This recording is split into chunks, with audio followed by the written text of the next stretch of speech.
चाहती हूँ कि हमारे नांदेड़ साहब, जैसे कि हम 550वां साल मना रहे हैं, तो नांदेड़ साहब जो है नरवाना में अगर उसका स्टॉपेज हो जाए तो, क्योंकि वहां पे धमतान साहब है, और इसके साथ साथ सिरसा लोकसभा में अगर आप जो किसान रेल को अगर अच्छी तरीके से और वहां पर अगर माननीय अध्यक्ष महोदय, धन्यवाद।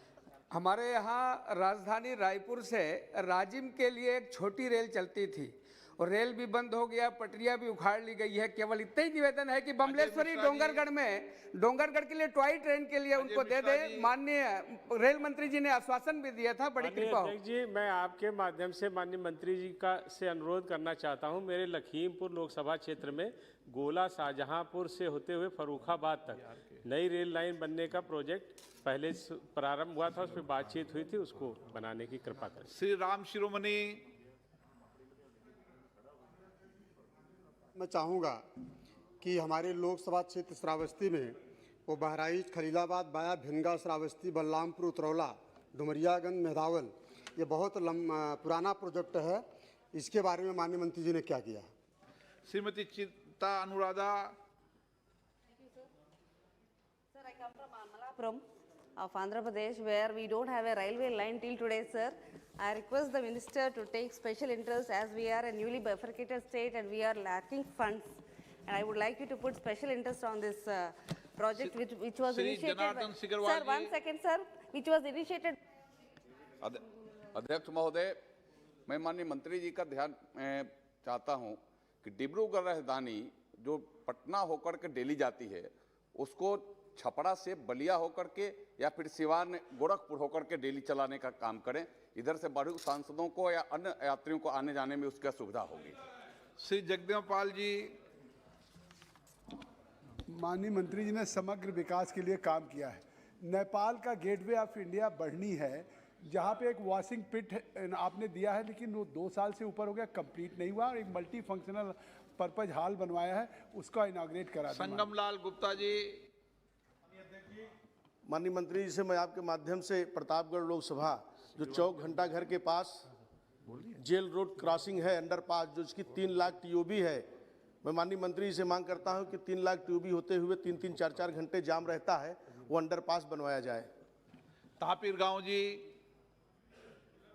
Sir, honourable minister, railway Arunachal Pradesh कहाँ है, जानता है कि नहीं जानता है, वो मैं पूछना चाहता हूँ। Shri Ranjit Reddy ji. In Tandur of Telangana, one RUB is closed, sir. इससे 4 किलोमीटर लोग ले जा रहे सर एनिमल्स ग्रेजिंग के लिए। If it can be reopened, we'll be thankful to you. Shri Girish Chand ji. Nagina से दिल्ली के लिए ट्रेन चलवाई जाए। सुभाष बेड़िया जी। हमारे पास रिकॉर्ड हम दे देंगे बना के उनको। माननीय अध्यक्ष महोदय, आज के 8 साल पहले गुलाबपुरा में एक रेलवे मेमू कोच कारखाने का शिलान्यास हुआ था। क्या स्थिति, अगर मेमू कोच नहीं बनता तो दूसरा कोई कारखाना, क्योंकि सारी फैसिलिटी है, तो वहाँ पे लगाया जाए, ये माननीय रेलवे मंत्री साहब। श्री सुधीर गुप्ता जी।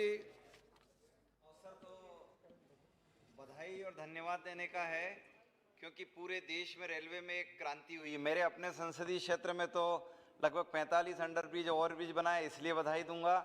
और एक हमारा एक मांग है, नीमच रतलाम जो दोहरीकरण, झारखंड राज्य लगभग 40% जो रेवेन्यू देता है, लेकिन झारखंड के बारे में कोई जिक्र नहीं किया गया। माननीय मंत्री से आग्रह करते हैं कि झारखंड के बारे में कुछ बोलें।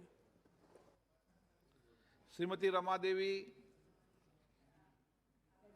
महोदय जी, मैं ये जानना चाहती हूँ कि हमारा जिस जगह से मैं सांसद हूँ, वहाँ अभी तक रेल नहीं हुआ है, वो जिला रेल के बिना अधूरा है। शिवहर जिला जहाँ से मैं सांसद हूँ, वहाँ पर आज तकले लोग रेल लाइन देखने के लिए तरस रहा है। मंत्री महोदय से आग्रह करती हूँ कि वहाँ पर जरूर रेल लाइन बनवाने का काम करें। हसन जी। तीसरी बार ये डिमांड कर रहा हूँ पार्लियामेंट में कि मुरादाबाद बिराज सिटी से बॉम्बे की डायरेक्ट ट्रेन चलाई जाए। मुझे ये जवाब मिला कि बहुत रश है, तो दूसरे रूट से, कासगंज के रूट से जा सकती है। सर, मेरी रिक्वेस्ट है, बहुत इंपॉर्टेंट ट्रेन है, पुरानी डिमांड है मुरादाबाद। सीपी जोशी जी। धन्यवाद अध्यक्ष महोदय। चित्तौड़ संसदीय क्षेत्र में प्रतापगढ़ जिला की टीएसपी में है, तो मंदसौर से प्रतापगढ़ और प्रतापगढ़ से बांसवाड़ा सर्वे तो आपने दे दिया। अगर वहाँ रेलवे लाइन, नई रेलवे लाइन आ जाएगी तो आदिवासी क्षेत्र में एक बहुत बड़ा लाभ मिलेगा। श्रीमती संघमित्रा मौर्य।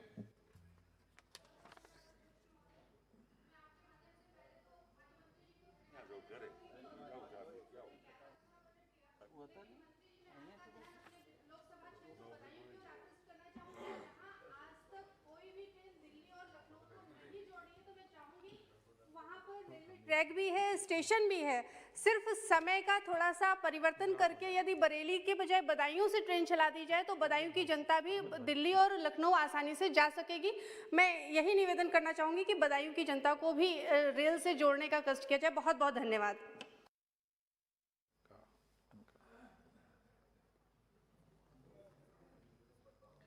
जसकोल मीणा जी। एक दूसरा अपना दौसा गंगापुर रेलवे लाइन बहुत तेजी से उसका काम शुरू कर दिया 20 साल बाद, लेकिन मैं चाहती हूँ कि गंगापुर से धौलपुर जोड़कर करौली, कैला देवी और जो आज लोकसभा में पत्थर लग रहा है लाल पत्थर, इन सब की कदर करने, और राम मंदिर में भी ये पत्थर लग रहा है, तो इसका विस्तार किया जाए। मैं जो विस्तार में से आता हूँ, हमारा बनासकांठा का लाखड़ी, थराद, बाब और उसका विस्तार रेल के वंचित है, वहाँ रेल की हमारी मांग है। और धानेरा स्टॉपेज जो मेरा बीकानेर वाली ट्रेन का था वो एक पुष्पेंद्र सिंह चंदेल जी।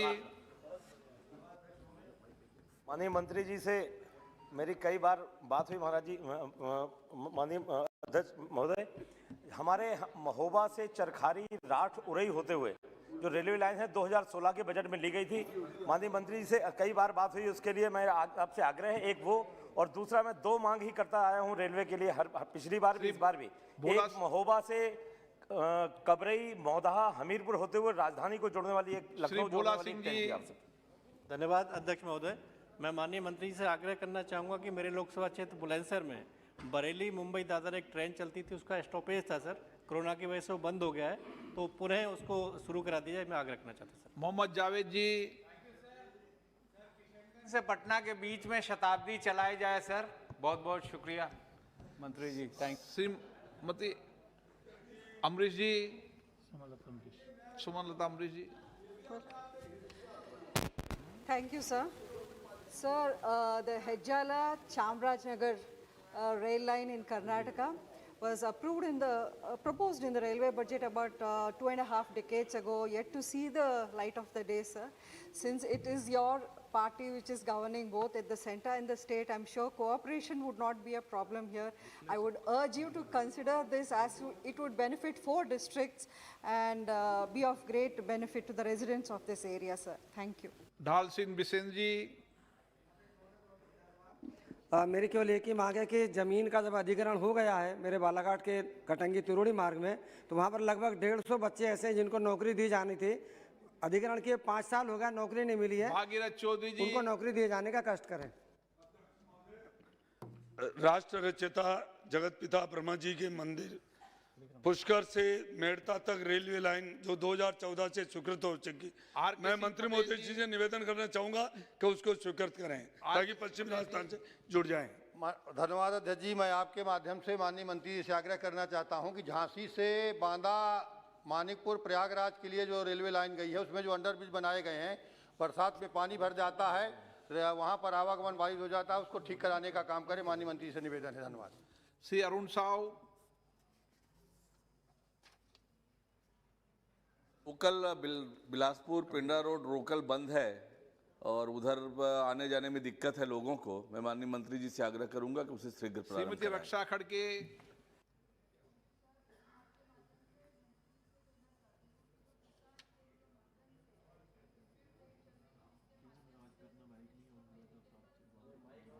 वो हर देश में पहुंच रहे, तो इससे आगे भी एक्सटेंड किया जाए क्योंकि इसकी परमिशन सिर्फ मार्च तक की थी। श्री दानिश अली जी। धन्यवाद। माध्यम से मंत्री जी को बधाई देना चाहता हूं। आज जो आंकड़े रेलवे के प्रस्तुत किए वाकई एक ऐतिहासिक है। अगर ये आंकड़े सच्चे हैं तो देश वाकई बहुत आगे बढ़ेगा रेल के मामले में। श्रीमती लेकिन श्रीमती बी सत्यवती खत्म जो है दिल्ली तक एक एक्सप्रेस ट्रेन का स्टॉप बी है। सत्यवती। और thank you very much. Bombay जो है डायरेक्ट वाया अमरोहा जो है, एक मुरादाबाद से मुंबई के लिए ट्रेन वाया अमरोहा डायरेक्ट चलाई जाए। बहुत बहुत धन्यवाद। Sir, thank you very much. My request to the Honorable Minister for a regular train from Visakhapatnam to Varanasi and stoppage of Ratnachal Express at Elementary Railway Station. Thank you very much. Prabhakar Reddy.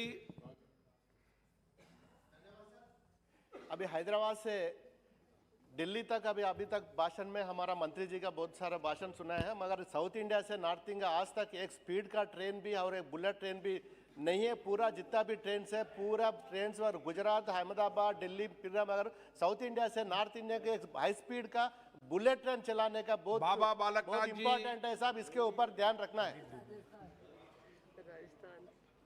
नमस्कार अध्यक्ष महोदय जी। Sir नमस्कार, माननीय railway मंत्री जी यहाँ पर विराजमान है। मैं सबसे पहले तो आपसे निवेदन करना चाहूँगा कि कोरोना के समय पर काफ़ी ट्रेनें रद्द कर दी गई थी अस्थायी रूप से, उनको पुनः संचालित किया जाए। हमारे पास में सभी इलाके के लोगों के आवेदन आते हैं कि इन ट्रेनों को पुनः संचालित किया जाए। उसी के साथ साथ मेरा एक छोटा सा निवेदन है कि अलवर एक बहुत ऐतिहासिक शहर है जी। सबसे पहले मैं धन्यवाद देना चाहता हूं माननीय मंत्री जी को, उन्होंने पूरे हिंदुस्तान का ख्याल रखा है। सर मैं झंझारपुर से आता हूं, झंझारपुर और लोखा जो नेपाल पर अवस्थित है, नेपाल के बॉर्डर पर, तो आग्रह करना चाहूंगा माननीय मंत्री जी से कम 10 सालों से काम सर बंद पड़ा हुआ है, उनको चालू करें। धन्यवाद सर। सर मैं निवेदन करना चाहूँगा कि अलवर से राजधानी गुजरती है जो कि जयपुर जाती है, राजधानी का स्टॉपेज अलवर में जरूर करें, क्योंकि अलवर बहुत पौराणिक शहर है और अलवर में बहुत बड़ी इंडस्ट्रियल एरिया है, बहुत बड़े उद्योगपति अलवर में डेली आते जाते हैं, तो आप राजधानी का स्टॉपेज अलवर के अंदर जरूर स्थायी करें। धन्यवाद। माननीय मंत्री जी आपसे निवेदन है, सुने ना उसको ध्यान भी देंगे उम्मीद है। पिछले बजट में आपने सहजनवा से दोहरी घाट को नए रेल लाइन प्रोजेक्ट में उसको आपने स्वीकृति दी थी। मैंने उसके लिए माननीय प्रधानमंत्री जी को भी और आपको आपके ऑफिस में जाके बधाई दिया था। उस पर धन का आवंटन मात्र 1000 रुपये हुआ है। आपसे सादर आग्रह है, क्योंकि पूरे पेपर में पूरे सभी जगह ये जा गया है माननीय मंत्री जी, इस पर प्लीज़ कृपया ध्यान देकर इस प्रोजेक्ट को आगे बढ़ाने का कृपया करेंगे। बहुत बहुत धन्यवाद। राहुल कसवा जी। मैं मंत्री महोदय से पूछना चाहता हूं कि पिछले कई सालों के अंदर काफ़ी नई लेन के सर्वेज हुए। हमारे चूरू के अंदर सर सीकर नौखा का बहुत बड़ा एक सर्वे 4 बार हो चुका है। राजगढ़, तारानगर, गजसिंहपुर का सर्वे हो चुका है। सरदार शहर हनुमानगढ़ सर्वे हो चुका है। सर हमेशा इनकी रिपोर्ट्स नेगेटिव आर आ जाती है, तो लाइन नहीं बिछती नहीं है। सर आपसे निवेदन है कि तहसील हेडक्वार्टर्स को कम से कम जोड़ने का काम किया जाए। राजस्थान बहुत बड़ा प्रदेश है, इसमें आज तक रेलवे का विस्तार उस लेवल पे हुआ नहीं। 15 सालों में सर एक सिंगल किलोमीटर की रेलवे लाइन नहीं बिछाई नहीं गई है। मैं मंत्री महोदय आपसे निवेदन करता हूं कि प्रोजेक्ट लेके आप चलें कि तहसीलों को जोड़ा जाए। कोटा से भोपाल को जोड़ने वाली रामगंज मंडी भोपाल आदरणीय प्रधानमंत्री जी के फास्ट ट्रैक में है, 2022 उसकी आखिरी तारीख है, लेकिन काम बहुत धीमी गति से चल रहा है। कृपया मंत्री जी उसमें अधिक बजट दें तो धन्यवाद होगा। भगवत कुब्बा जी। सबको चांस दिया, क्रय जी खत्म कर दिया, क्रय जी खत्म कर दिया। लोकसभा ऐसी लगी जैसे ग्राम पंचायत है। मरगनी Bharat ji. Speaker sir and honorable minister sir, as we are having a proposal in the State Reorganization Act, that South Coastal Zone is pending with you sir, and the second line from Vijayawada to Visakhapatnam is also pending sir, and the both states Telangana and Andhra, the Kovvur to Bhadrachalam line is also pending with you sir. These 3 proposals may be considered. Krishna ji. Thank you sir. It's good to hear that you're speeding up the freight trains by almost 100% sir. But the problem is offloading and onloading the freight. The traders are facing and exports are facing a lot of problems sir, because of the last mile connectivity and the non-availability of the containers also. Because of that also there's a lot of problems sir. So in consultation with Conquer India, if you can come with some final and creative solution so that the transported costs are reduced, that will be good sir. Pradeep Dubey ji. Shrimati Veena Devi.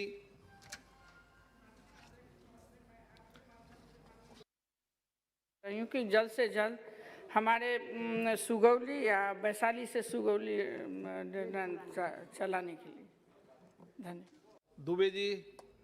अध्यक्ष जी, इस देश के सारे अंतर्राष्ट्रीय हवाई अड्डा rail सुविधा से जुड़ा है। 2017 से डीपीआर बन के और आज तक वो प्रोजेक्ट शुरू नहीं हुआ। गोरखपुर से कुशीनगर पडरौना जो कि अंतर्राष्ट्रीय हवाई अड्डा को जोड़ता है, माननीय मंत्री जी से निवेदन है इस प्रोजेक्ट को भी आगे बढ़ाएं। श्री रवि किशन जी। रवि किशन जी।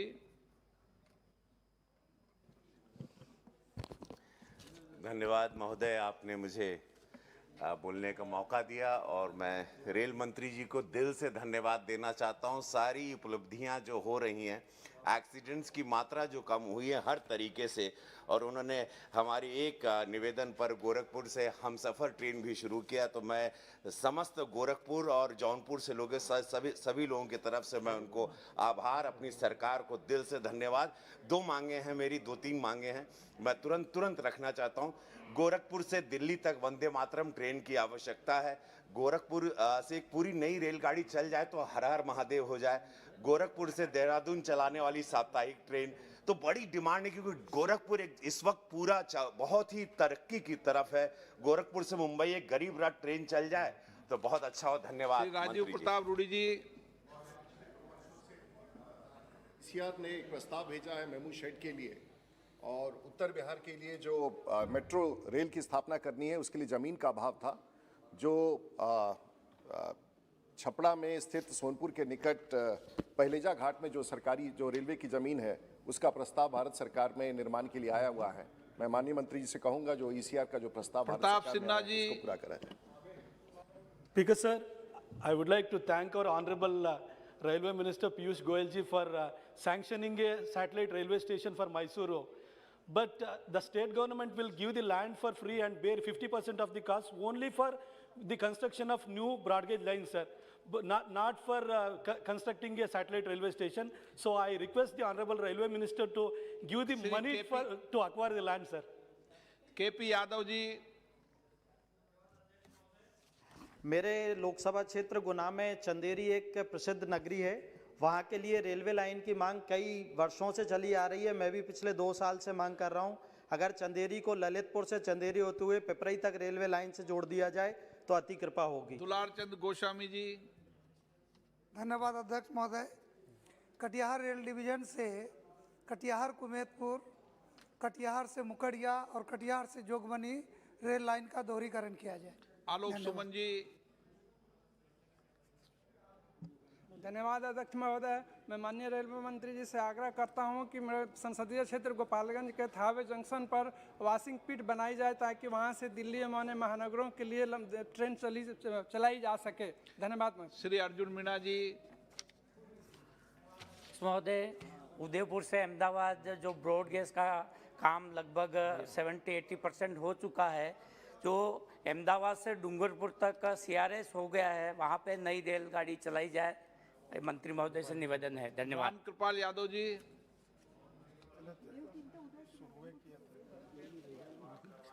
मैं 1 सेकंड में अपनी बात समाप्त करूँ। 1 सेकंड से ज्यादा दूंगा भी नहीं आप। हाँ? 1 सेकंड से ज्यादा आपको दूंगा भी नहीं। नहीं, मैं उससे ज्यादा बोलूंगा ही नहीं। नहीं, आप बोलोगे तो भी दूंगा नहीं मैं माननीय मंत्री से पुनः यही आग्रह करूंगा, 4 सांसदों का वो इलाका है सर, बेटा औरंगाबाद रेल लाइन कब तक बना पाएंगे, इतना निवेदन करके अपनी बात। गोपाल जी ठाकुर। आदरणीय अध्यक्ष महोदय, माननीय मंत्री जी को बधाई देना चाहता हूं। 34 ईस्वी में जो मिथिला 2 भाग में था, 87 वर्ष बाद उन्होंने कोसी पर रेल महासेतु बना करके आज मिथिलावासी को सौंपने का काम किया। यह श्रद्धेय अटल बिहारी वाजपेयी जी के द्वारा शिलान्यास किया था। तो हम चाहेंगे, माननीय मंत्री जी से आग्रह करना चाहेंगे आपके माध्यम से, जो अटल सेतु के नाम से उस सेतु का नामांकन हो और दरभंगा के 10 ROB जो पेंडिंग पड़ा हुआ है उस ROB का काम प्रारंभ करवावे। P Ramul. Thank you sir. Sir, Gadwala Macherla Telangana state वो रेलवे के न्यू रेलवे लाइन के लिए 40 इयर्स से कोशिश कर रही, ट्राई कर रही। आप रिक्वेस्ट कर रही रेलवे मिनिस्टर को वो सैंक्शन करे तो हमारा एरिया में अभी तक नई रेल नहीं देखा साहब हमारे लोगों। पशुपतिनाथ सिंह जी। अध्यक्ष महोदय, माननीय रेल मंत्री जी को बधाई दूंगा कि रेल में अमूल परिवर्तन पूरे देश में किया है, लेकिन हमारा धनबाद मंडल देश में सबसे अधिक पिछले वर्ष कमाकर 13,000 करोड़ रुपया दिया, लेकिन उसके अनुसार रेल सुविधा माने ट्रेन सुविधाओं में तो वृद्धि हुई है, स्टेशन का नवीकरण या यह सब में वृद्धि हुई, लेकिन उससे मंत्री जी से यही आग्रह करेंगे कि एक समीक्षा कर ट्रेन की मांग को पूर्ति करें। सुदर्शन भगत जी।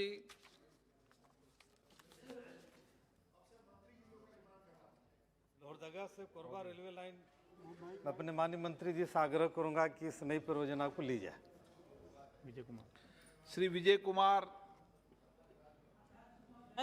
आपके द्वारा माननीय मंत्री जी से आग्रह करना चाहता हूं कि गया, बोध गया, सरघाटी होते हुए चतरा तक रेलवे लाइन को बिछाया जाए, चूंकि उग्रवाद प्रभावित क्षेत्र है। विष्णुदयाल राम।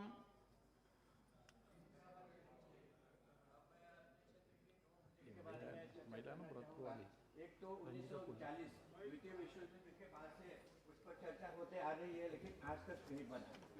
ये बांग्लादेश से चिरीमेरी अंबिकापुर होते हुए रेल लाइन को बिछाना है, जिसमें रेलवे को भी फायदा है। अध्यक्ष जी, इसमें रेलवे को भी श्रीमती रंजीता कोहली CIL से और होम मिनिस्ट्री से पैसा रेलवे ले सकता है। धन्यवाद अध्यक्ष महोदय।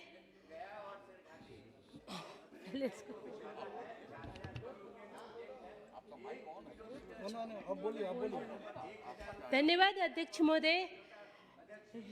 फाटक नंबर 219 बयाना, वहाँ पर 400 मीटर रास्ता है जो वहाँ पर अंडरपास बनाया जा रहा है। वहाँ 15 गांव जोड़े जाते हैं, तो अगर उसको खोल दिया जाए तो मेरे 15 गांवों को सुविधा रहेगी। धन्यवाद। Thank you chairman sir. मेरे सूर्यनगर नगर पालिका में एरिया में जो पुरानी पटरी वाली मीटर की रेलवे लाइन थी, उस पर बहुत अतिक्रमण हो गए, तो अतिक्रमण हटा के वहाँ का जो रास्ता की जो ज़मीन है वो नगर पालिका को आप दे दो, तो हमारा रास्ता चौड़ा हो जाएगा और एक अतिरिक्त रास्ता मिल जाए।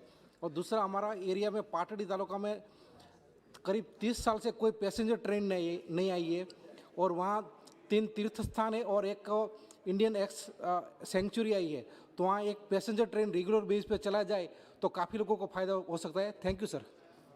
माननीय सदस्यों को पर्याप्त समय पर्याप्त अवसर दे दिया है। कोई माननीय सदस्य बाकी है? अब मैं माननीय मंत्री जी से आग्रह करूंगा, माननीय मंत्री जी मैं आग्रह करूंगा इन सबके जवाब आप दे देना।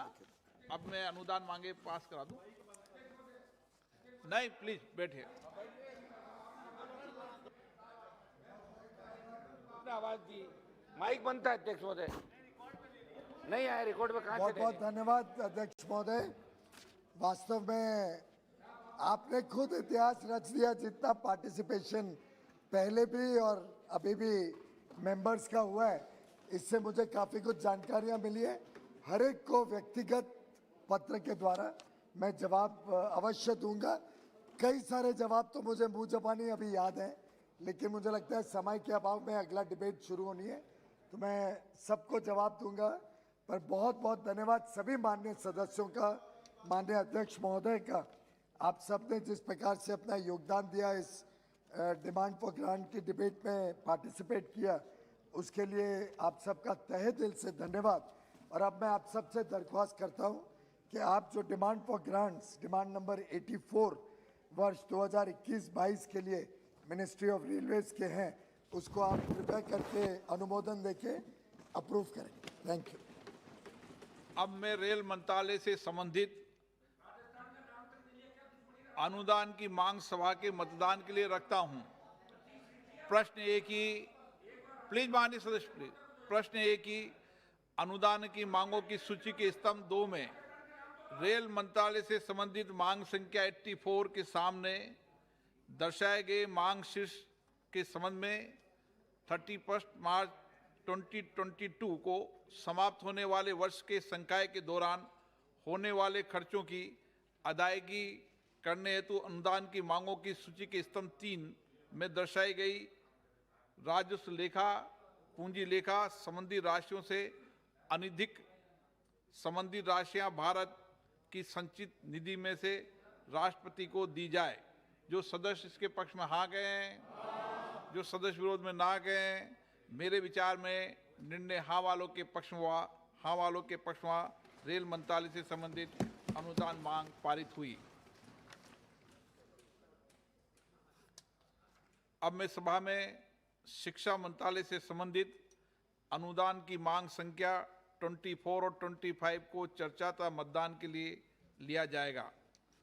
सभा में उपस्थित जिन मान्य सदस्यों के लिए शिक्षा मंत्रालय से संबंधित अनुदानों की मांगों पर कटौती प्रस्ताव परिचालित किए गए हैं, यदि वे अपने कटौती प्रस्ताव प्रस्तुत करना चाहते हैं तो 15 मिनट के भीतर सभा पटल पर अपनी पर्चियां भेज दें, जिसमें से उन कटौती प्रस्ताव की संख्याएं लिखी हो जिन्हें वे प्रस्तुत करना चाहते हैं। इस प्रकार प्रस्तुत की गई कटौती प्रस्ताव की क्रम संख्याओं को दर्शाने वाली सूची कुछ समय पश्चात सूचना पट पर प्रदर्शित की जाएगी। यदि सदस्यों को उस सूची में कोई विसंगति मिले तो उसकी सूचना तत्काल सभा पटल पर मौजूद अधिकारी को दे दे। Item number 17, doctor Shashi Tharoor ji.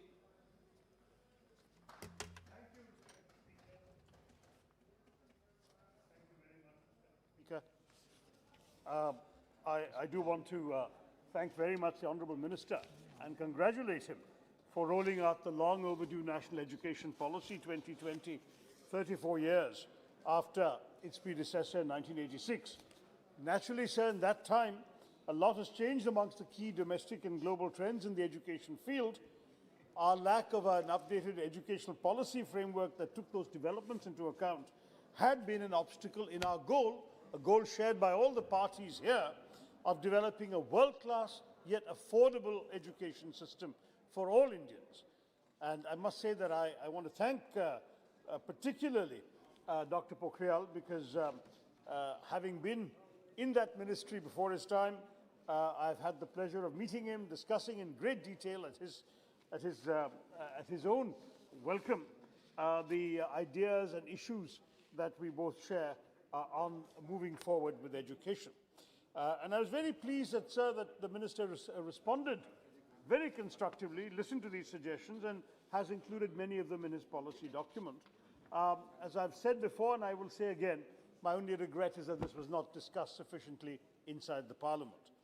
But I say this to say that the development of our education infrastructure is and must remain a major priority for our country, a bipartisan priority for all parties, really. And I'm confident that even if we have disagreements on specific details, my experiences with our current minister have illustrated that we can certainly constructively engage with each other in the common endeavor of developing a world-class education ecosystem for our country. Now, in that spirit of constructive deliberation, I'd like to share a few concerns that I have, Mr. Chairman, with the allocations in the union budget for the Ministry of Education, which I'm sorry to say threatens or seems to threaten to stifle the rollout of a truly ambitious national education policy.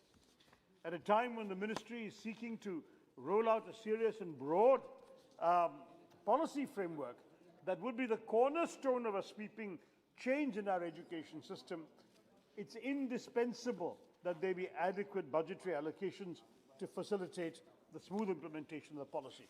Minister Sabh, you will remember that we met soon after you had announced the policy, and I had said, I only hope you will get the funding for this from the Finance Ministry. You assured me it had all been cleared in the Cabinet, but the reality today, unfortunately, is that the budget has been characterized by a rather bizarre series of cuts to the overall budget of the Ministry of Education. Instead of allocations commensurate with the soaring ambitions of the national education policy, we have a shocking but evident disconnect between the targets outlined in the NEP and the financial support being offered by the Honourable Finance Minister. Any hope for positive developments in our primary and higher education ecosystem has been effectively handicapped by the budget allocations, which rather than working towards raising the budget for education to 6% of GDP, has actually slashed the overall financial support to the ministry by the same 6%. As a result, instead of a dedicated effort to prioritize the needs of those young people who will go on to be the future of our country, the allocations of the ministry only constitute 2.67% of the government's estimated expenditure for the financial year and only 3.2% of our nation's GDP. The bulk of the cuts to the ministry have been borne by the Department of School Education, whose budget has fallen from 59,845 crores to 54,873 crores, a 5,000 crore rupee cut at a time when a number of reports have highlighted the crisis of students dropping out of the school system after being unable to make the switch to online classes, the challenges of recovering the academic calendar from the time lost during the pandemic, the necessities of equipping our teachers to handle the digital classroom. This is a time we need more money for school education, not less. Despite the NEP framework rightly recognizing the invaluable contributions of the Samagra Shiksha Abhiyan in developing an equitable primary education ecosystem and affording access to the most vulnerable of Indian students, what we are seeing, sir, is sadly that the allocations have betrayed these expectations. Not only has the funding for the National Education Mission fallen by 2% annually since 2019, but the Samagra Shiksha Abhiyan, which includes the old Sarva Shiksha Abhiyan, the Rashtriya Madhyamika Shiksha Abhiyan, and the crucial teacher education heading, has faced the largest set of cuts in this year's allocations. The merger of three schemes into one was done with the aim of developing a more holistic approach to school education. But severely cutting the funding is the clearest message this government can send about the approach it wishes to take. Now, the finance minister announced 100 new Sainik schools in partnership with NGOs, private schools, states, and so on. On paper, welcome development. But a recent document issued by the Navodaya Vidyalaya Samiti that has since been withdrawn suggests this may simply be an excuse to rebaptize some existing Jawahar Navodaya Vidyalayas as Sainik schools. To make matters worse, there is neither any information about funding for these schools in the budget, nor did the Honorable Finance Minister take cognizance of the severe financial distress being faced by the existing Sainik schools. There are multiple Sainik schools in the country that are already not receiving adequate funding from the Ministry of Defence, including one in Karakutum in my constituency, which has produced many a general. These are on the verge of closure. These Sainik schools are producing army cadets and officers that the entire country should be proud of, and yet they've been left with poor infrastructure, rotting away in some instances. The burden on the parents to meet the costs of these Sainik schools is increasing unsustainably. You will forgive me, Mr. Chairman, if I challenge the government to fulfill this announcement by providing adequate funding to rescue the existing Sainik schools that are in distress, and then to establish even just 10 new Sainik schools, not the 100 you have promised, without renaming any of the Navodaya Vidyalayas, which are doing their own work properly. We have to face the reality, Mr. Chairman. For the Finance Ministry, the numbers suggest that education is not a priority for this government, nor are systematic cuts to the Ministry of Education a new story. Just last year, the Standing Committee on Human Resource Development had highlighted that the allocations for the Department of School Education was 28% less than what the minister had asked for. 28% they didn't give him. Similarly, the committee had noted that the Samagra Shiksha scheme had not been backed by the funding that the ministry had outlined. But rather than address this deficiency in funding, the government has once again slashed allocation this year by 7,000 crores compared to the same figures for the budget estimate 2020. Now, these cuts, Mr. Minister, are of serious concern to us, since it puts the fate of the laudable targets that you have announced for the NEP in jeopardy. The aspirational quality of the minister's document will mean little if its aspirations are not matched with funding for implementation. Already there are targets that many of us have pointed out may not be realistic. But with these budget allocations, they definitely look beyond possibility, let alone plausibility. For instance, the NEP sets out a target of achieving a gross enrollment ratio, GER, of 50% in higher education by 2035, 14 years from now. Now, we must question how realistic this is, given that the current GER is 26.3% in 2018-19. And in fact, given that if you look back the previous 8 years, when in 2010-11, when we were in government, the ratio was at 19.4%, so it has increased only 6% in 8 years. How are you going to double it in the next 14 years? I don't understand. In fact, the GER for male Indians has actually stagnated in 2018-19. The UGC had set a target of 30% by 2020-21. Mantri Sabh can tell us, have we come anywhere close to it? No. And the fact is, it's unlikely to be met in the immediate future. To double the current GER by 2035 in the face of such cuts seems to me to be a completely unattainable dream. Similarly, the Prime Minister eloquently argued that under the new policy, a child can pursue music and mathematics all together at the same time. Very good. Will the government also help both the teachers and the parents to understand who will bear the extra financial burden that these wonderfully expensive pursuits will bring with them? Will every school be equipped with the necessary music equipment, music teachers, faculty, arrangements, primary setup? If so, where is the money for all this in the present budget? भाषण में तो एक चीज कह सकते हैं, लेकिन पैसे कहाँ हैं, यही मेरा प्रश्न है. Mr. Chairman, enrollment is only half the battle. Equally important is the challenge of student retention, a challenge that this budget has made only more difficult for the ministry. Key schemes like the National Program of Midday Meals in Schools, which despite the closure of schools spent much more money than was budgeted during the pandemic year, are now, when schools are reopening, actually facing budget cuts. This year, when we expect that children will be returning to schools and midday meals are an important part of their day at school again, the budgeted amount is less than what was spent last year, 11,500 crores as compared to RE of 12,900 crores for last year. Sorry. Surely, to get some children to return to schools and stay there and ensure that they're not lost from our education system altogether, these systems require bigger allocations. Similarly, scholarships are often the only means for economically disadvantaged students to attend classes have been affected as well. No wonder that the glaring lack of inclusivity that has been exposed by the pandemic with respect to education and access to education will only get accentuated with the reduction in allocations to scholarship schemes of the government. The National Means Cum Merit Scholarship Scheme, designed for deserving students who do not have the financial means to complete their education, which is a fundamental principle of the Minister's NEP, has seen a reduction of 3% in its allocation. The National Scheme for Incentive to Girl Child for secondary education. This is a very important scheme. It's seen its budget slashed from 110 crores last year to 1 crore this year.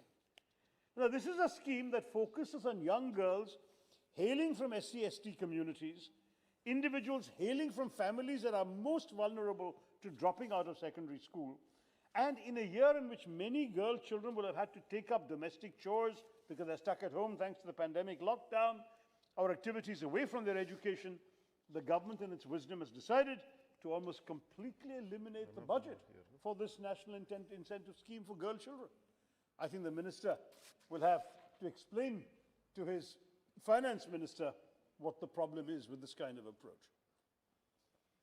Now, these vulnerable communities have also in many cases been the primary victims of the serious digital divide that has been exposed by the pandemic.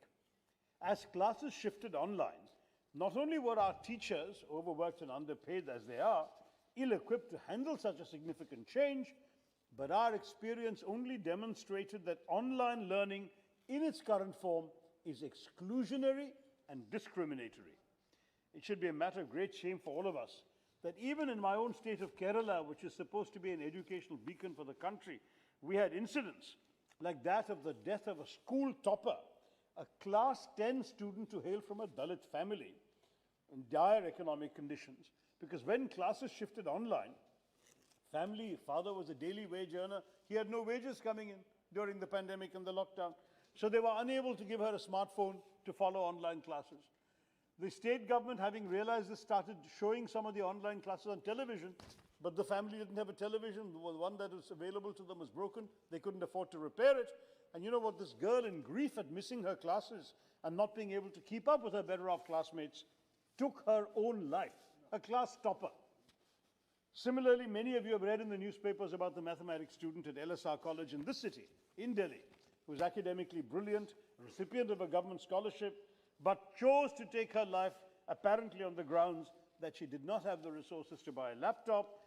Her scholarship payments were delayed by the government, and she felt that she did not want to be a financial burden to the family. These are crucial issues, Mantri Sahab, and I'm sure that the Finance Ministry ought to be listening to these very, very important concerns. So, Mr. Chairman, when I tell these stories, these two young women were not just bright sparks in their own right, but in many ways they represent the future of our country, a future that in their cases was destroyed by our inability to provide sufficient safeguards against the disturbances caused by online classes. We need to, both in the national education policy and in any other schemes the government rolls out, do better to rise to the challenge of this digital divide. A recent survey of 10,000 students across 400 cities found that only 17% had access to laptops.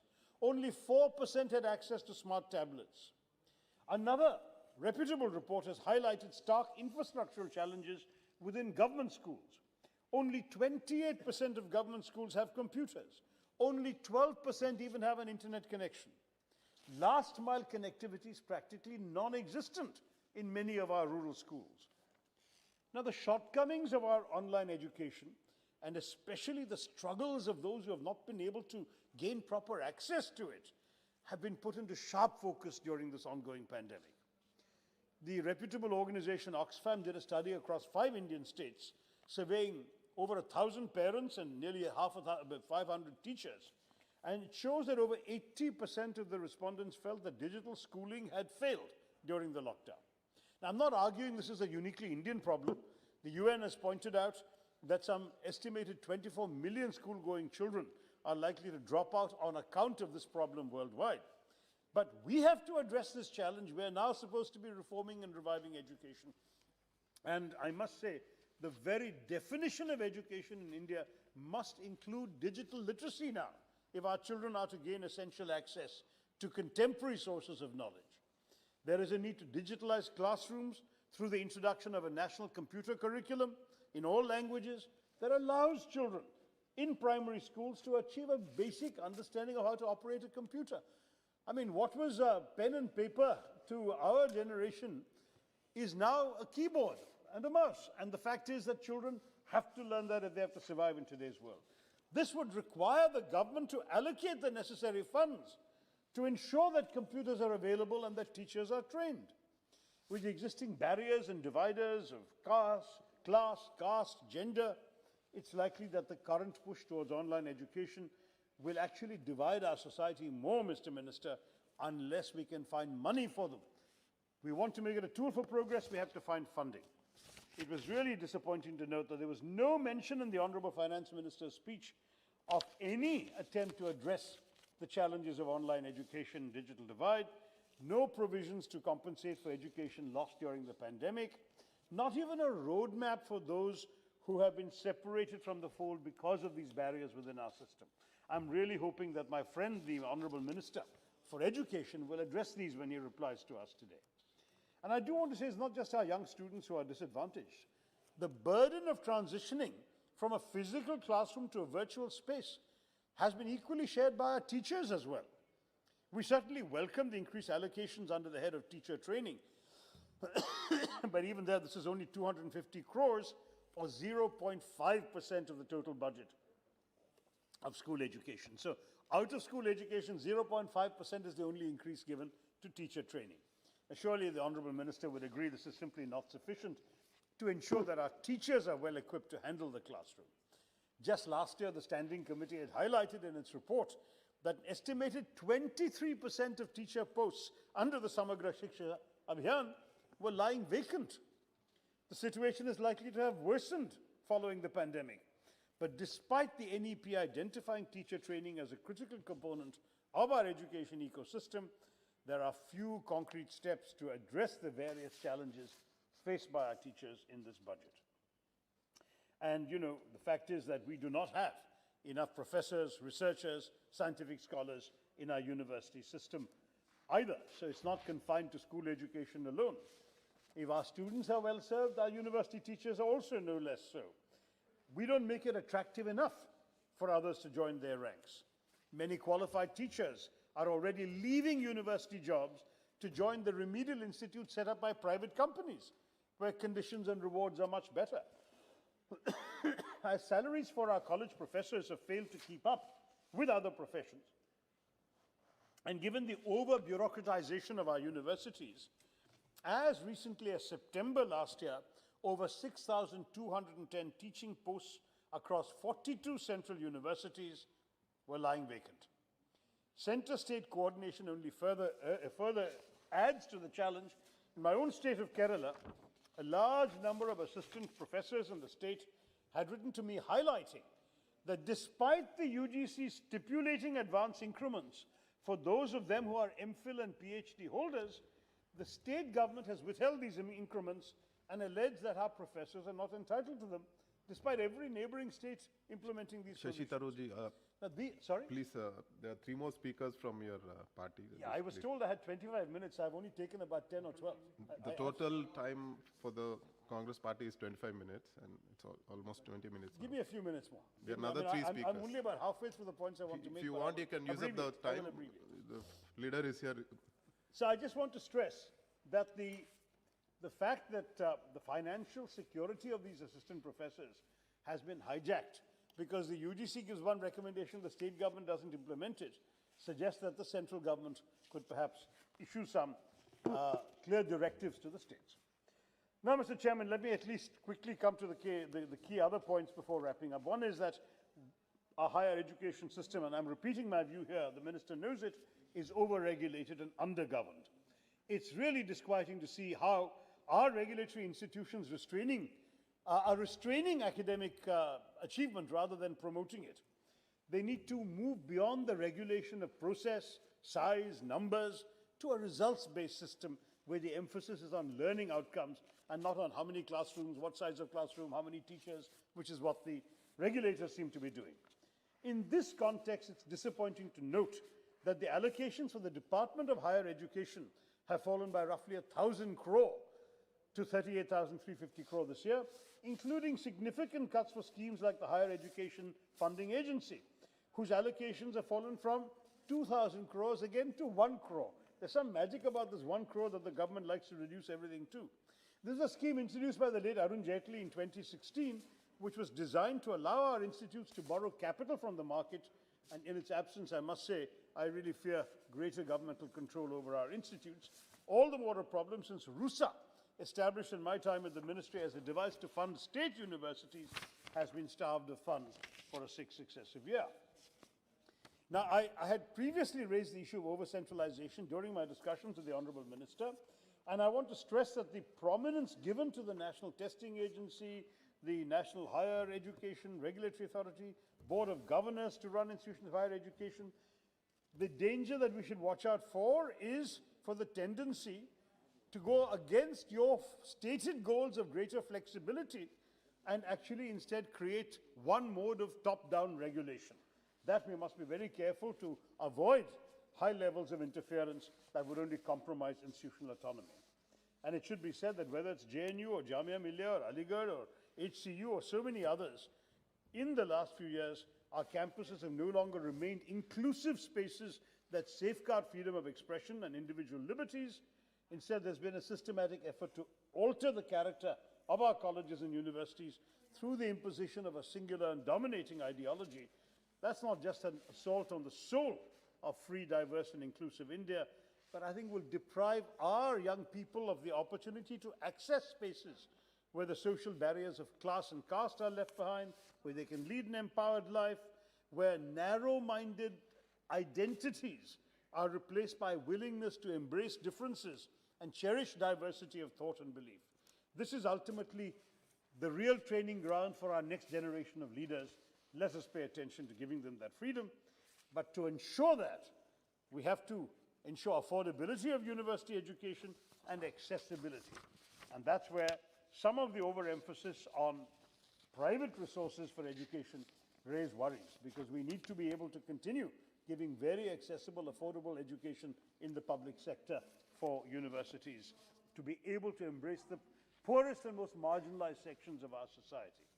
I applaud your desire to have world-class universities, Mr. Minister, and I support you in wanting foreign campuses, eminent foreign universities to set up campuses here, but they should not be at the expense of funding your existing central universities. Their grants have declined by roughly 1,000 crores when compared to the RE of the previous year.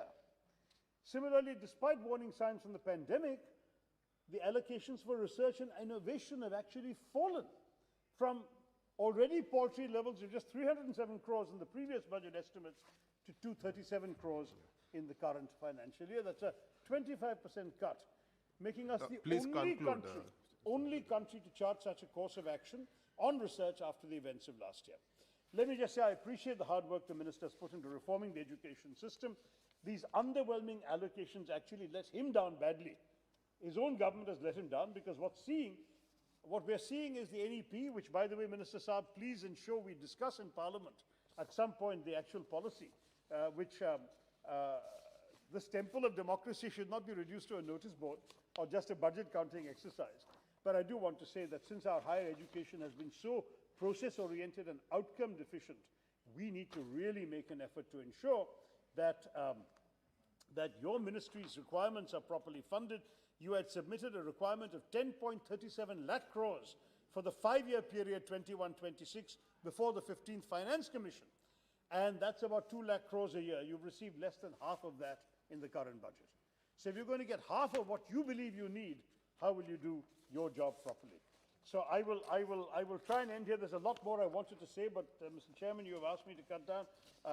Over-reliance on Anganwadis and school education is rather unwise, and so on. But I will end specifically with one particular point, which is that the Education Ministry needs more resources than are provided for in the demand for grants before us. मंत्री जी, आपने अपना काम तो कर दिया, लेकिन वित्त मंत्रालय ने जितने पैसे आपको दिए हैं, इनसे आपकी ख्वाहिशें सपने ही रहेंगे। जय हिंद जी। Thank you. Doctor Sanjay Jaiswal ji. बहुत बहुत धन्यवाद सभापति महोदय। आपने मुझे शिक्षा मंत्रालय के नियंत्रणाधीन अनुदानों की मांगों के समर्थन में बोलने का मौका दिया है। अभी मैं अपने यूपीए के मित्र को सुन रहा था। उन्होंने अंग्रेजी तो बहुत अच्छी बोली, पर वह विषय पर भी अच्छा बोलते तो मुझे बहुत अच्छा लगता। वह स्वयं मंत्री रहे हैं, उन्होंने एक बार भी यह नहीं बताया कि यूपीए के समय कितने पैसे दिए गए और आज कितने पैसे दिए जाते हैं। वह हर बात में तुलना कर रहे थे कि 19 में कितने पैसे दिए गए थे, अभी क्या है, 16 में अरुण जेटली जी ने क्या किया था, वो क्या कर रहे हैं। दूसरी बात कि उन्होंने हमें एक चैलेंज किया कि आप 100 के बदले 10 सैनिक स्कूल खुलवा के दिखा दीजिए। माननीय शशि थरूर जी, मैं उनको कहना चाहूँगा कि कृपया कर एक बार बजट को ध्यान से पढ़ें। जो हमारे सैनिक स्कूल हैं उनको खोलने का काम माननीय शिक्षा मंत्री का नहीं होता है, यह रक्षा मंत्रालय का होता है। और आप किस ज्ञान से यह बात समझा रहे हैं शिक्षा मंत्रालय को कि डिफेंस मिनिस्ट्री के बदले how this education minister can open a Sainik school. This work is from defence ministry, not from education ministry. तो मैं कहूँगा कि अगर आप अंग्रेजी के साथ कुछ ये सब ज्ञान भी हमें देते तो हमें बहुत अच्छा लगता, क्योंकि आपके अंग्रेजी और ज्ञान दोनों के हम लोग कायल रहे हैं। उस पे नाम बदल के सैनिक स्कूल बनने से नहीं, ये सैनिक स्कूल डिफेंस मिनिस्ट्री का, and you are asking with him how to enrich the Sainik school. Anyway, अध्यक्ष महोदय, सभापति महोदय, 12 मार्च को आज़ादी के 75वें वर्ष की शुरुआत माननीय प्रधानमंत्री जी ने एक दांडी मार्च के फ्लैग दिखा के किया, और ये आज़ादी का 75वां वर्ष देश के लिए बहुत ही प्रमुख स्थान रखता है। हम 15 अगस्त 2022 को नए संसद भवन में मिलने जा रहे हैं, और एक लक्ष्य रखा गया है कि 2047 जब आज़ादी के 100वें वर्ष होंगे तब भारत किस प्रकार से जो हमारा एक विश्व गुरु बनने का ख्वाब है, जो विश्व गुरु, उसकी हकीकत में हम कैसे कर सकते हैं। और यह जो शिक्षा का बजट दिया है, यह जो नई शिक्षा नीति आई है, यह उसी 2047 के विश्व गुरु बनाने के तरफ एक बहुत ही बड़ा कदम है। हम सबों ने जो विगत 6 वर्षों में काम किया है, वह आज़ादी के 67 वर्ष में भी कांग्रेस और यूपीए की सरकार नहीं कर पाई थी। आज तक वो कभी उन्होंने यह नहीं बताया कि उन्होंने कितने गरीबों को बिजली दिया, कितने गरीबों को एम्पावरमेंट किया, कितने गरीबों के घर बनाए, कितने गरीबों को शौचालय दिया। आज शिक्षा पॉलिसी पर आप पूछ रहे हैं, आपने जो शिक्षा पुरानी चली आ रही थी उसमें क्या परिवर्तन करने का काम किया। एकमात्र अगर आपने परिवर्तन 1986 में करने का काम किया तो जो हमारी अपनी संस्कृत की भाषा थी, जो हमारे हिंदी के विद्वान थे, हम प्रेमचंद को, रामधारी सिंह दिनकर को जिनको पढ़ते थे, उनको कहीं ना कहीं पीछे छोड़ने का आप लोगों ने काम किया है। भारत अगर विश्व गुरु बनना है तो भारत के अपने साहित्य से, भारत के अपने ज्ञान से, भारत के अपने लेखकों और कवियों के ज्ञान से, अपनी भाषा से ही आगे बढ़ सकता है। और इस पूरे के लिए जो प्रयास माननीय शिक्षा मंत्री ने किया है, उसके लिए मैं उन्हें बहुत बहुत साधुवाद और बधाई देता हूं। हमारे यूपीए के मित्र नहीं है, वह बताने में भूल गए कि हमने वर्ल्ड क्लास इंस्टीट्यूशंस के लिए 176% इस बजट में बढ़ाया है। हमने जिस रूसा के लिए बात कर रहे थे, वह हमने 53% बढ़ाया है और विगत 5 वर्षों में हमने 10 गुना किया है। वो अपने समय वो बोले रूसा उनके समय शुरू हुआ था, ये तो बताया नहीं कि उनके समय कितना आवंटन था और आज हम कितना कर रहे हैं। अगर वह भी ज्ञान वो हमें देते तो बहुत ही अच्छा रहता। उसी तरह वो डिजिटल ई लर्निंग, इस बार हमने 20% उसका बजट बढ़ाया। 20% हम वही कह रहे हैं कि हर क्षेत्र में हमने पैसे ज़्यादा दिए हैं और यहाँ पर उल्टा कहा जा रहा है। उसी तरह से केंद्र सरकार के विभिन्न शोध संस्थाओं के लिए और कॉलेजों के बीच में जो एक अम्ब्रेला बॉडी बनाने का निर्णय हुआ है, ग्लू ग्रांट दे करके, ये सारे फंड भारत की शिक्षा नीति को एक नए स्तर पर ले जाने के लिए हैं। इस बजट में सर्वाधिक ध्यान अगर दिया गया है तो हमारे करोड़ों युवाओं को अनुशासन, जिज्ञासा, रचनात्मकता और उनके विकास के प्रति समर्पित यह पूरा का पूरा बजट है। अब शोध एवं अनुसंधान संस्थानों का सारा आवंटन शिक्षा बजट से न होकर नेशनल रिसर्च फाउंडेशन के द्वारा होगा। यह एक इतना बड़ा डिसीजन है जो कि भारत में रिसर्च के लिए पेटेंट को आगे बढ़ाने का काम करेगा। यह पहली बार है कि 2019-20 में जिसकी बात कर रहे थे, हम 1 से 10 में पेटेंट के रजिस्ट्रेशन में आ पाए। कभी भी भारत पेटेंट में सबसे पीछे हो जाया करता था। अब हम उस पर आगे बढ़ने का काम करना हम शुरू कर दिए हैं और इस वर्ष भी 10,000 करोड़ का अलॉटमेंट यह बताता है कि भारत सरकार अपने अनुसंधान के प्रति, अपने रिसर्च के प्रति कितनी सिंसियर है। मैं माननीय शिक्षा मंत्री को बधाई दूंगा कि नई शिक्षा नीति में जो उन्होंने 5+3+3+4 की जो योजना बनाई है, वह बहुत ही दूरगामी और बहुत ही अच्छे परिणाम देने वाली है। पहले राइट टू एजुकेशन 6 से 14 वर्षों का होता था, अब यह 3 से 18 वर्षों का हो गया है और यह एक बहुत बड़ा चेंज है। मैं एक प्रोफेशनली डॉक्टर हूं और हम लोग अच्छे से इस बात को जानते हैं कि किसी भी मानव के पहले 6 साल तक 85% कॉग्निटिव डेवलपमेंट होता है और उस 6 वर्षों के बाद अगर आप प्राथमिक शिक्षा शुरू कीजिएगा तो वो एक आप बहुत बड़ी अपॉर्चुनिटी आप लूज कर जाते हैं। यह पूरे मेडिकल साइंस में पेट स्कैन के माध्यम से सब जगह से यह प्रूफ किया जा चुका है। इसलिए मैं माननीय शिक्षा मंत्री को बधाई देता हूं कि इस नई शिक्षा नीति में जो उन्होंने 3 वर्ष से ही बच्चों की शिक्षा शुरू की है और वह पूरी की पूरी शिक्षा नॉन फॉर्मल ढंग से अपनी मातृभाषा में करनी होगी, करेंगे और यही बच्चे को आगे भविष्य के लिए सक्सेसफुल करेगा। क्योंकि अपनी मातृभाषा में अगर नॉन फॉर्मल ज्ञान मिलता है तभी वो बच्चा ज़्यादा सीख सकता है। वो घर पे जाएगा, घर पे सीखेगा कि चिड़िया उड़ रही है और स्कूल में जाके बर्ड इज़ फ्लाइंग, तो बेचारे को ना बर्ड समझ में आ रहा है ना फ्लाइंग समझ में आ रहा है, लेकिन प्री स्कूल्स में रटाया जा रहा। तो वो उसकी जो कॉग्निटिव डेवलपमेंट की जो क्षमता है वह कहीं ना कहीं पूरी की पूरी रुक जाती है। इसलिए जिस मातृभाषा में बच्चे घर में बात करते हैं उसी मातृभाषा में फॉर्मल एजुकेशन कराना बच्चे के डेवलपमेंटल माइलस्टोन के लिए बहुत बड़ा कदम है और इसके लिए मैं माननीय शिक्षा मंत्री को बहुत बहुत बधाई देता हूँ। उसी तरह से स्वस्थ शरीर में स्वस्थ दिमाग का भी वास होता है और जिस पोषण अभियान जो भारत सरकार ने शुरू किया है और उसके तहत जो अच्छे कार्य कर रहे हैं, बच्चों को खाना देने की बात हो रही है और इतना ही नहीं, अब तो हम आगे बढ़ के मिड डे मील के बाद ब्रेकफास्ट की भी बात करने लगे हैं। तो यह सब बताता है कि क्योंकि जब बच्चा हेल्दी नहीं रहेगा तो हम बहुत सारे डेवलपमेंटल माइलस्टोन्स मिस कर जाते हैं। इसलिए भी मैं भारत सरकार को, माननीय प्रधानमंत्री श्री नरेंद्र भाई मोदी जी को इस चीज़ के लिए बधाई दूंगा कि शिक्षा, पोषण, स्वास्थ्य सभी को एक साथ एक समग्र रूप में सोचने का जो कार्य किया है। पहले ये सब अलग अलग साइलोस में होता था, ये सबों को एक साथ ध्यान देना एक बहुत ही बड़ा कदम है। अभी बात कर रहे थे कि बहुत सारी दिक्कतें हुई हैं, एडमिशन कम हुआ है। माननीय भूल गए कि 2020-21 में आरटी के अंतर्गत 43,72,70,000 बच्चों का नामांकन हुआ है। यह उनके समय में 18 लाख भी नहीं था। तो ये जो नई शिक्षा नीति पर जो इस भारत सरकार ने ध्यान दिया है, यह उसी का नतीजा है। इन्होंने क्या किया था? इन्होंने तो शिक्षा को बदहाल करने का काम किसी ने किया तो यूपीए सरकार ने किया। 2009 में अचानक एक नियम आ गया, नो डिटेंशन पॉलिसी। हम किसी बच्चे को फेल नहीं होने देंगे। बच्चा पढ़े लिखे नहीं, कोई जाने नहीं जाने कोई मतलब नहीं है, हम उसको बस फेल नहीं करेंगे कि हम कहने को दिखा सकें कि बच्चा 8वां पास कर गया, 10वां पास कर गया।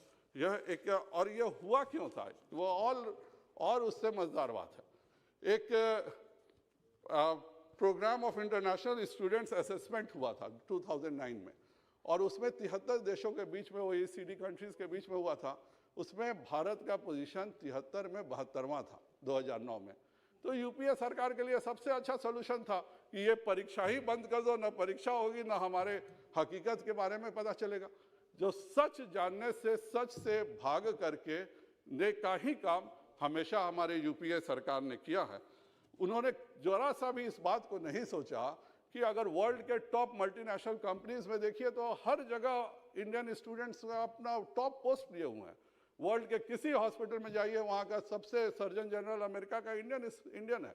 तो ये सब होने के बावजूद क्यों हम 73 में 72वां पोजीशन लाए, इसकी कोई चिंता नहीं किया गया। और उसका सबसे बड़ा कारण था कि हम एक एजुकेशन को रटने का माध्यम, परीक्षा का माध्यम बना के रखे थे।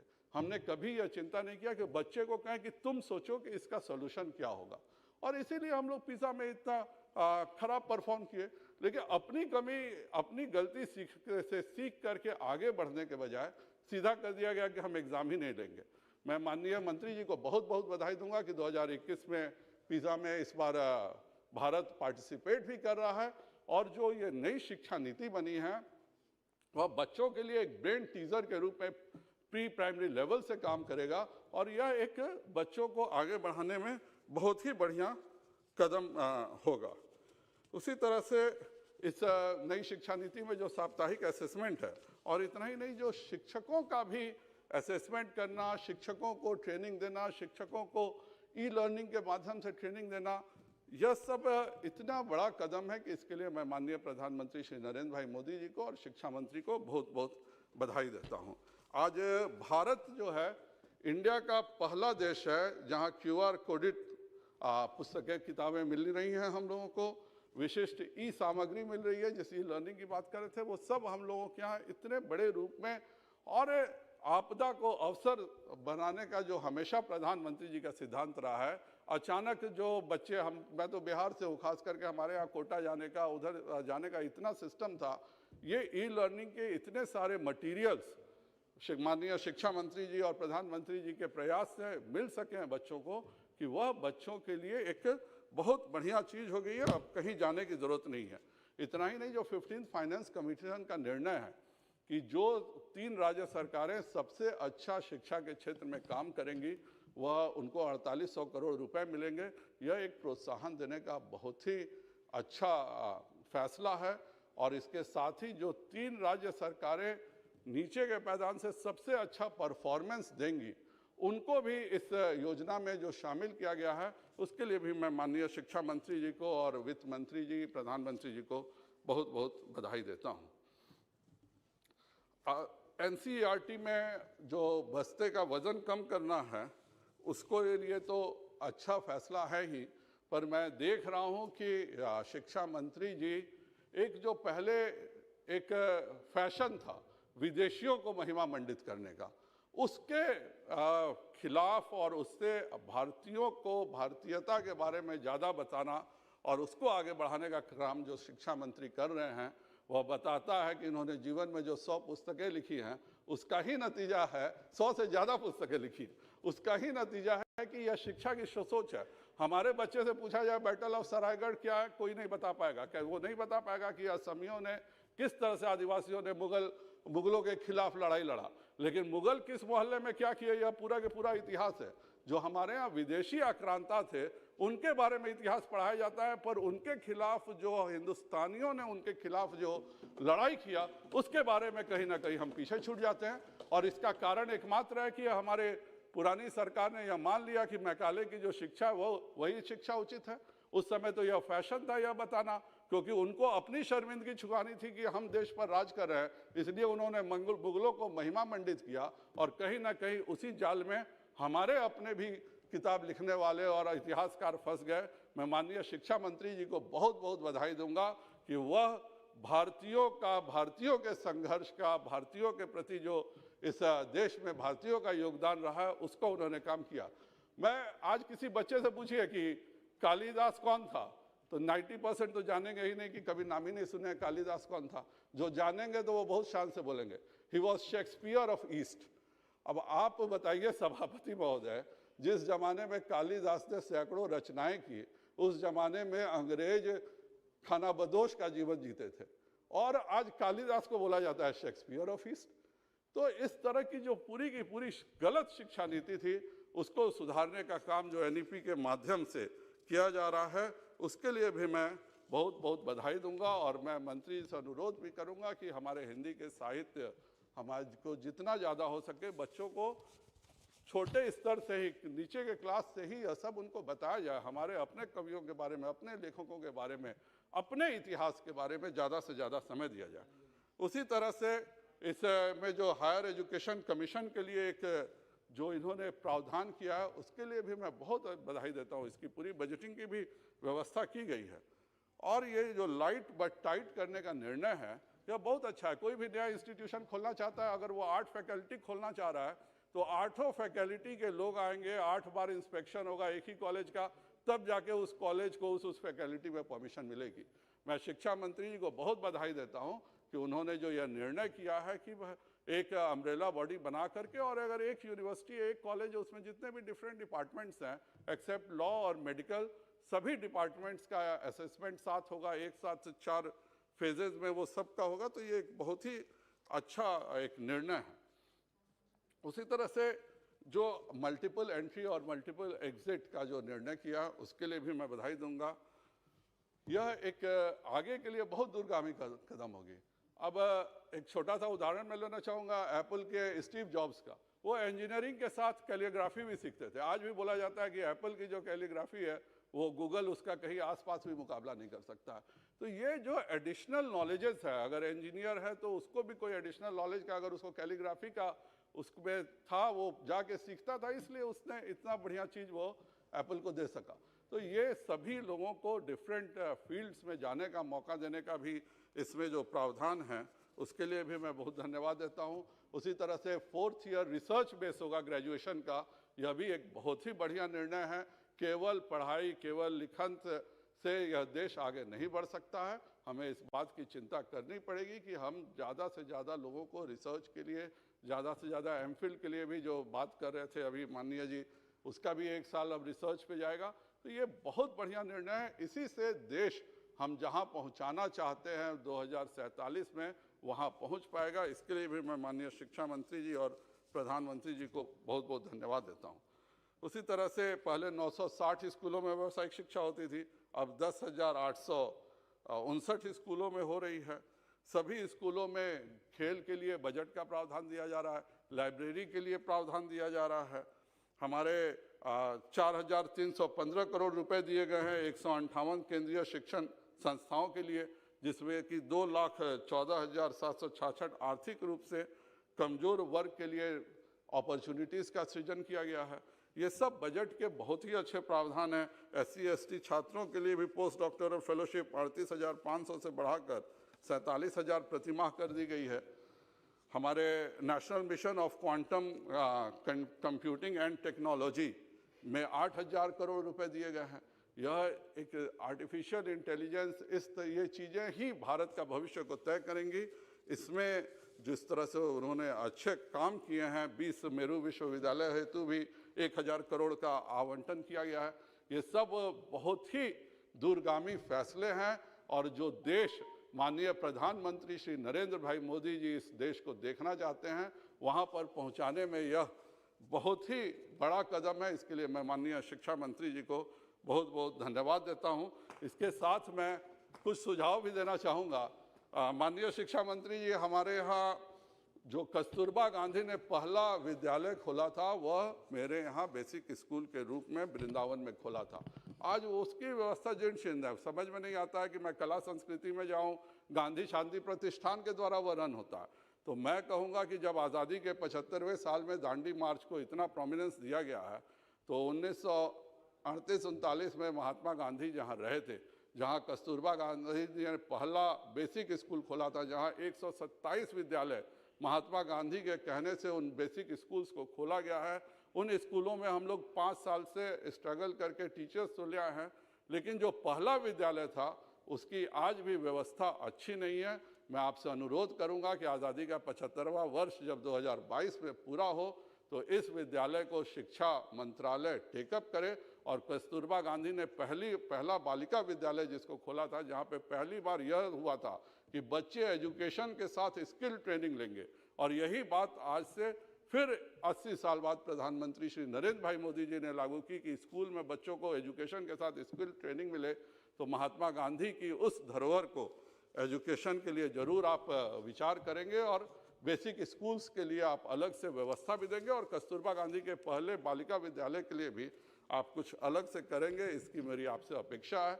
दूसरी अपेक्षा है कि आपने जब इतनी अच्छी एजुकेशन पॉलिसी बनाई है, तो हमें कोचिंग इंस्टीट्यूशंस का कुछ करना ही होगा। जब हम छात्र थे तो हमसे बोला जाता था, जब आप 12th पास कर लिए तो कोचिंग करो, मेडिकल और इंजीनियरिंग में एंट्रेंस करना।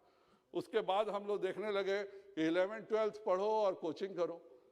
फिर कुछ दिनों पहले देखने लगे 9th 10th 11th 12th साथ करो और कोचिंग में पढ़ाई करो, तभी तुम मेडिकल या JEE में जा सकते हो। अब मैं देख रहा हूं कि क्लास 6 से कहा जा रहा है कि if you want to get your son और daughter to be in medical और engineering, then you start learning him at an early stage. अब कुछ दिन में तो ऐसा हो जाएगा कि कोचिंग सेंटर मेडिकल और इंजीनियरिंग के क्या क्लास 1 से शुरू होंगे। इस बात पर सोचने की आवश्यकता है। जब आप इतना अच्छा ई-लर्निंग कर रहे हैं, जब आप इतने अच्छे से पूरी की पूरी शिक्षा नीति लाए हैं, तो 10वां से पहले कोई भी मेडिकल इंजीनियरिंग शब्द का भी प्रयोग किसी कोचिंग संस्थान में नहीं हो। यह भी देखना इस देश के भविष्य के लिए जरूरी है। बच्चे अगर 12 घंटा 16 घंटा कोचिंग और स्कूल में रहेंगे तो उनका डेवलपमेंट क्या होगा, वो किस तरह से नई सोच पर कर पाएंगे। इसलिए मैं शिक्षा मंत्री जी का इसी पर ध्यान आकृष्ट करते हुए अपनी बात को समाप्त करता हूं। माननीय सभापति जी ने मुझे बोलने का मौका दिया, बहुत बहुत धन्यवाद। Thank you. Shri M. Dhanush Kumar. மாண்புமிகு அவைத்தலைவர் அவர்களுக்கு வணக்கம். நிதிநிலை அறிக்கையில் கல்விக்கான ஒதுக்கீடு பற்றி பேசுவதற்கு வாய்ப்பளித்ததற்கு எனது நன்றியினை தெரிவித்துக் கொள்கிறேன். ஒரு நாட்டின் வளர்ச்சிக்கு கல்வி மிகவும் அவசியம். ஒரு குழந்தைக்கு கல்வி கொடுப்பதன் மூலம் அந்த குடும்பம் மட்டுமல்ல, அதை சார்ந்த சமூகமும் மேம்படுத்தப்படும், முன்னேறுவதற்கும் அது வாய்ப்பாக அமையும் என்பதற்கு நிரூபித்த மாநிலம் தமிழ்நாடு. பெரியார் அவர்களின் சமூக நீதி மூலம் தாழ்த்தப்பட்டோர், ஒதுக்கப்பட்டோர், விளிம்பு நிலையில் உள்ள மக்கள் கல்வி மூலம் உயர்த்தப்பட்டனர். அறிஞர் அண்ணா மற்றும் முத்தமிழறிஞர் கலைஞர் அவர்களால் கல்விக்கு முக்கியத்துவம் கொடுக்கப்பட்டு இன்று தமிழகம் ஒரு முன்னேறிய மாநிலமாக தற்பொழுது இருப்பதற்கு இவர்கள் இருவரும் முக்கிய காரணமாக உள்ளனர். உலகில் வேறு எங்கும் இல்லாத விதமாக 1 கிலோமீட்டருக்கு ஒரு துவக்கப்பள்ளி, 3 கிலோமீட்டருக்கு ஒரு நடுநிலைப்பள்ளி, 5 கிலோமீட்டருக்கு ஒரு உயர்நிலைப்பள்ளி, 7 கிலோமீட்டருக்கு ஒரு மேல்நிலைப்பள்ளி என்ற திராவிட முன்னேற்றக் கழகத்தின் கொள்கை முடிவின் காரணமாக கிராஸ் என்ரோல்மெண்ட் ரேஷியோ என்று சொல்லப்படும் பள்ளி கல்வி முடித்து கல்லூரி செல்வதற்கான சதவீதம் தமிழகத்தில் 49% உள்ளது. வளர்ந்த நாடான அமெரிக்காவில் இந்த சதவீதம் 46% தான் உள்ளது. இந்திய நாட்டின் GER 26%. தமிழகம் வளர்ந்த நாடான அமெரிக்காவையும் இந்திய சராசரியும் ஒப்பிடும்போது மிக உயர்ந்த மாநிலமாக விளங்குவதற்கு திராவிட முன்னேற்றக் கழகம் ஆட்சியில் இருந்த பொழுது எடுத்த நடவடிக்கைகளே காரணம். ஆனால் அதையே காரணமாக வைத்து கல்விக்கான தமிழகத்திற்கு உண்டான போதுமான நிதியை வழங்காமல் வஞ்சிக்கின்றது மத்திய அரசு. ஏற்கனவே மாநில பட்டியலில் இருந்த கல்வியை மத்திய அரசு பொதுப்பட்டியலில் கொண்டு வந்து மாநிலத்திற்கு உண்டான அதிகாரங்களை பறித்து அண்ணா கண்ட மாநில சுயாட்சி கனவை நீர்த்து போக செய்துள்ளது. இதை திராவிட முன்னேற்றக் கழகம் வன்மையாக கண்டிப்பதுடன் வரவிருக்கின்ற சட்டமன்ற தேர்தலில் எங்கள் தலைவர் தளபதி மு.க. ஸ்டாலின் வெளியிட்டுள்ள தேர்தல் அறிக்கையில் மீண்டும் கல்வியை பொதுப்பட்டியலில் இருந்து மாநில பட்டியலுக்கு மாற்ற தேவையான அனைத்து நடவடிக்கைகளும் எடுக்கப்படும் என அறிவித்துள்ளார்கள். புதிய கல்விக் கொள்கை மூலம் குலத்தொழிலை மறைமுகமாக திணிக்க நினைக்கும் மத்திய அரசை வன்மையாக கண்டிக்கின்றோம். மத்திய அரசாங்கத்தால் தற்பொழுது இந்தியா முழுவதும் அமுல்படுத்தப்படும் மதிய உணவு திட்டம் முதலில் திராவிட முன்னேற்றக் கழகத்தின் ஆரம்ப புள்ளியான நீதி கட்சியால் சென்னை மாநகரத்தில் மயிலாப்பூர் அரசு பள்ளியில் குழந்தைகளை பள்ளிக்கு வரவழைப்பதற்காக நாடு சுதந்திரம் அடைவதற்கு முன்பே ஆரம்பிக்கப்பட்டது. அதன் பின்பு தலைவர் கலைஞர் ஆட்சியில் மதிய உணவில் முட்டை வழங்கிய காரணத்தினால் சத்து குறைபாடு இல்லாத குழந்தைகள் உள்ள மாநிலமாக தமிழகம் திகழ்கின்றது. இதன் தொடர்ச்சியாக கழக ஆட்சி அமைந்தவுடன் காலையில் பள்ளி குழந்தைகளுக்கு பால் வழங்கப்படும் என தலைவர் மு.க. ஸ்டாலின் அவர்கள் அறிவித்துள்ளார்கள். 3ஆம் வகுப்பு 5ஆம் வகுப்பு 8ஆம் வகுப்பிற்கு பொதுத் தேர்வை கட்டாயப்படுத்துவதன் மூலம் குழந்தைகளுக்கு தேவையில்லாத மன ரீதியான அழுத்தத்தை கொடுத்து அவர்களிடம் சிறு வயதிலேயே ஏற்றத்தாழ்வுகளை உண்டாக்கி பள்ளிக்கு செல்ல விடாமல் அவர்களுடைய கல்வி உரிமையை பறிக்கின்ற இந்த செயலை திராவிட முன்னேற்றக் கழகம் வன்மையாக கண்டிக்கின்றது. தலைவர் கலைஞர் அவர்கள் தமிழக முதல்வராக எழுந்த பொழுது ஏழை கிராமப்புற மாணவ மாணவியர்களுக்கு எட்டாக்கனியாக இருந்த உயர்கல்வியை நுழைவுத் தேர்வுகளை ரத்து செய்ததன் மூலம் பல்லாயிரக்கணக்கான கிராமப்புற ஏழை மாணவர்கள் உயர்கல்வியை பெற்றார்கள். அதை சீரழிக்கும் விதமாக நீட் எனும் கொடிய நுழைவுத் தேர்வினை புகுத்தி ஆண்டுதோறும் அனிதா போன்ற பல மாணவர்களின் உயிரை பறிப்பதற்கு காரணமாக உள்ள இந்த மத்திய அரசாங்கத்தை கண்டிப்பதுடன் அமைய இருக்கின்ற தலைவர் மு.க. ஸ்டாலின் அவர்களின் தலைமையிலான கழக ஆட்சியில் தேர்தல் அறிவிக்கையில் அறிவித்தபடி எக்காரணம் கொண்டும் நீட் தேர்வு தமிழகத்தில் நடைபெறாமல் இருப்பதற்கான நடவடிக்கைகள் மேற்கொள்ளப்படும் என கழக தலைவர் அவர்கள் உறுதியளித்துள்ளார்கள். மிகவும் தொன்மை வாய்ந்த தமிழ் மொழிக்கு நிதிநிலை அறிக்கையில் ஒதுக்கப்பட்டுள்ள நிதி மிகவும் குறைவாக உள்ளதை இங்கு பதிவு செய்து